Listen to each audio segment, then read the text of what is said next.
अस्सलाम वालेकुम viewers, welcome to my channel expert forces academy. उम्मीद करती हूँ कि आप लोग बिल्कुल ठीक होंगे और इंशाल्लाह आपकी प्रिपरेशन भी अच्छी जा रही होगी। तो वीवर्स, आज की वीडियो में हम लोग डिस्कस करेंगे AFNS past experience academic MCQs part 3। और इससे पहले अगर अभी तक आपने मेरा चैनल सब्सक्राइब नहीं किया है तो काइंडली चैनल को सब्सक्राइब कर दें और बेल आइकन प्रेस कर दें ताकि नई आने वाली वीडियोस का नोटिफिकेशन आपको मिलता रहे। तो आइए स्टार्ट करते हैं। Question number 51 is rose is an example of dash. Rose जो है वो एक प्लांट है, तो वो किसकी एग्जाम्पल है? तो बेसिकली प्लांट जो है वो 4 तरह के होते हैं: hydrophytes, halophytes, mesophytes and xerophytes. तो रोज़ जो है वो मीजोफाइट की एग्जाम्पल है। ये ऐसे इलाकों में होते हैं जहाँ ज़मीन के अंदर पानी जो है वो नॉर्मल अमाउंट में मौजूद हो। Next is which force attract the each body toward itself. ऐसी कौन सी फोर्स है जो हर एक बॉडी को अपनी तरफ अट्रैक्ट करती है? यानी कि 2 बॉडीज़ हैं, दोनों बॉडीज़ एक दूसरे पे फोर्स लगा रही होंगी, एक दूसरे को अट्रैक्ट करने की कोशिश कर रही होंगी। तो इसका आंसर है ग्रेविटेशनल फोर्स। ग्रेविटेशनल फोर्स ऐसी फोर्स है जो 2 बॉडीज़ के दरमियान पाई जाती है। Next is pH of lysosome is dash in nature. Lysosome की जो pH है उसकी नेचर क्या है? तो इसका आंसर है एसिडिक। एसिडिक नेचर है, यानी कि 7 से कम होती है, 1 से 6 के दरमियान होगी। Next is which bulb have high resistance. कौन सा बल्ब ऐसा है जिसमें सबसे ज़्यादा रुकावट होती है, यानी कि रेजिस्टेंस सबसे ज़्यादा है? Option A 100 watt, option B 2 watt, option C 20 watt. तो इसका राइट आंसर है 2 वाट। जितनी पावर कम होती है उतनी ही रेजिस्टेंस ज़्यादा होगी, तो 2 what is the right answer. Next is picric acid form when dash react with nitric acid. Picric acid एक कंपाउंड है और ये कब बनता है, यानी कि किसके रिएक्शन से बनेगा अगर वो रिएक्टेंट जो है वो नाइट्रिक एसिड से रिएक्शन करें? तो इसका आंसर है फिनॉल। फिनॉल में 3 यानी कि नाइट्रेट ग्रुप लगे होते हैं। तो फिनॉल जब नाइट्रिक एसिड के साथ रिएक्ट करता है तो प्रोडक्ट में पिक्रिक एसिड बनाता है। Next is ERG electroretinography test is for dash. तो इसके नाम से ही पता चल जाता है कि ये जो टेस्ट है वो किस चीज़ का है। तो ये टेस्ट है आइज का। Next is the SI unit of electric dipole moment is dash. Electric dipole moment एक क्वांटिटी है, इसका SI यूनिट क्या है? तो इसका जो SI यूनिट है वो है ampere second metre. Next is long sightedness is corrected by using dash. हमारी जो आईसाइट है वो वीक होती है, एक होती है दूर की नज़र कमज़ोर है और एक करीब की नज़र कमज़ोर है। तो ये किस ज़रिए, एक होती है शॉर्ट साइटनेस और एक होती है लॉन्ग साइटनेस। तो इसको करेक्ट कैसे किया जाता है? तो इसका आंसर है कन्वेक्स लेंस का इस्तेमाल करके। Next is there are dash human senses. Human senses कितने हैं? ये तो बहुत ही ईजी है, 5। There are 5 human senses. Next is pH of blood is dash. Blood की जो है वो pH क्या है? तो इसका राइट आंसर है 7.4। 3-4 मोस्टली MCQs हैं जिसमें pH पूछी जाती है, जैसे कि लाइसोसोम्स की pH, सोडा की pH, स्टमक के अंदर जो एसिड मौजूद होता है उसकी pH। तो इन सब की pH को जो है वो आपने अच्छे तरीके से याद करना है। Next is which are primary colours. Primary colours कौन से होते हैं? यानी कि ऐसे कलर्स जो किसी भी 2 कलर के मिक्सचर से नहीं बनते, वो होते हैं प्राइमरी कलर्स। तो वो है 3, रेड, ग्रीन और ब्लू। तो रेड, ग्रीन, ब्लू ऐसे कलर्स हैं जो किसी भी 2 या 2 से ज़्यादा कलर के मिक्सचर से नहीं बनते हैं, ये अपने ही कलर होते हैं इनका। Next is lipids are dissolve in dash. Lipids जो है वो किस में डिज़ोल्व हो सकते हैं? तो इसका राइट आंसर है नॉन पोलर सॉल्वेंट या फिर एसीटोन। एसीटोन जो है वो जाहिर सी बात है नॉन पोलर है, ऑर्गेनिक कंपाउंड है।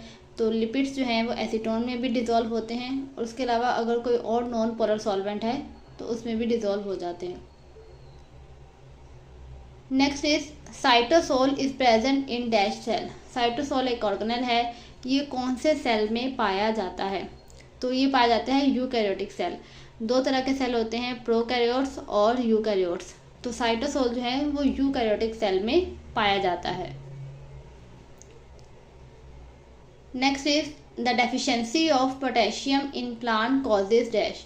अगर प्लांट में पोटेशियम की जो है वो कमी हो जाए, डेफिशिएंसी हो जाए, तो प्लांट को कौन सी बीमारी हो जाती है? तो इसका राइट आंसर है क्लोरोसिस। क्लोरोसिस में ये होता है कि प्लांट की जो लीव्स हैं उस पर डार्क स्पॉट्स जो हैं वो नज़र आना शुरू हो जाते हैं अगर प्लांट को पोटेशियम की कमी हो तो। नेक्स्ट इज गोल्डन अलगा आर कॉल्ड डैश। गोल्डन अलगा जो होता है उसे डैश भी कहा जाता है, यानी कि उसका दूसरा नाम, तो वह है डेस्मिड्स। गोल्डन अलगा को डेस्मिड्स भी कहा जाता है।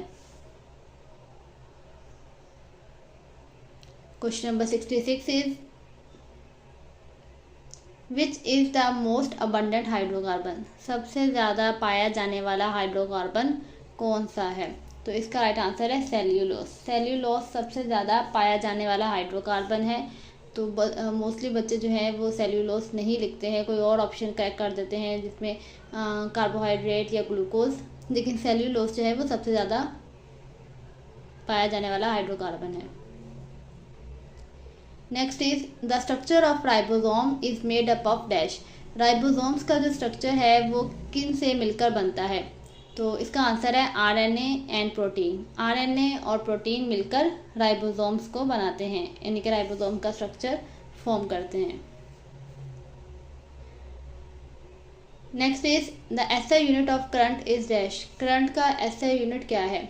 तो ये तो बहुत ही ईजी सा है, आप लोगों ने 9 में भी पढ़ा होगा कि करंट का जो एसआई यूनिट है वो क्या है? एम्पेयर। उसके अलावा करंट को डिनोट किससे किया जाता है, यानी सिंबल कौन सा यूज़ किया जाता है? वो है आई। तो सिंबल भी पूछ सकते हैं और यूनिट भी पूछ सकते हैं। Next is thyroid gland release which hormone. Thyroid gland जो है यानी हमारा जो गला है यानी नेक में ये थायराइड ग्लैंड होता है, एक बटरफ्लाई लाइक शेप होती है इसकी, बटरफ्लाई की तरह दिखता है और गोइटर की बीमारी भी होती है इसमें। तो ये वाला जो ग्लैंड है वो कौन सा हार्मोन रिलीज करता है? तो वो है thyroxine. So thyroxine is the right answer. Next is when a body is moving in a circular path with constant speed the force acting on a body is dash. अगर एक body जो है वो सर्कुलर पाथ पे move कर रही है और उसकी स्पीड जो है वो कांस्टेंट है, तो बताएं उस बॉडी पे कौन सी फोर्स एक्ट कर रही होगी? तो उस बॉडी पे कोई भी फोर्स एक्ट नहीं कर रही, नो फोर्स, और ज़ीरो क्या होगा इसका right answer. Next is a law in which temperature is kept constant is called dash. ऐसा लॉ जिसमें टेम्परेचर को जो है वो कांस्टेंट रखा गया था, तो वो लॉ है बॉयल्स लॉ। बॉयल्स लॉ में टेम्परेचर कांस्टेंट था। Next is deficiency of vitamin A causes dash. अगर बॉडी में विटामिन ए की कमी हो जाए तो इसकी वजह से कौन सी बीमारी जो है वो हो जाती है? तो वो है नाइट ब्लाइंडनेस। अगर विटामिन ए की कमी हो जाए किसी भी ह्यूमन बॉडी में तो उसको नाइट ब्लाइंडनेस की बीमारी हो जाती है। Next is the potential energy and kinetic energy are example of dash. Potential energy और काइनेटिक एनर्जी जो है वो किसकी एग्जाम्पल्स हैं, यानी कौन सी एनर्जी की एग्जाम्पल है? तो बेसिकली ये है मैकेनिकल एनर्जी। तो पोटेंशियल एनर्जी और काइनेटिक एनर्जी एग्जाम्पल है मैकेनिकल एनर्जी के।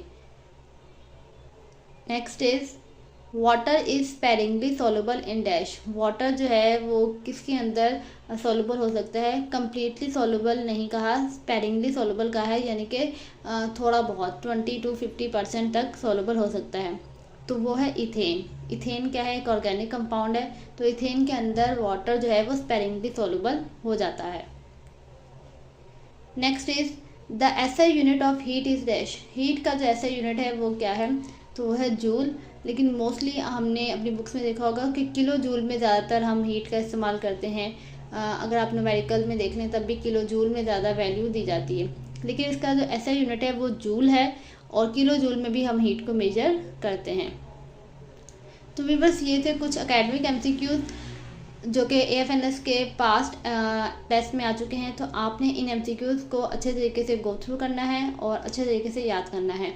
होप सो ये वीडियो जो है वो आपके लिए हेल्पफुल रही होगी। अगर वीडियो आपको पसंद आई है तो वीडियो को लाइक कर दें और चैनल को सब्सक्राइब करना ना भूलें। Thank you so much.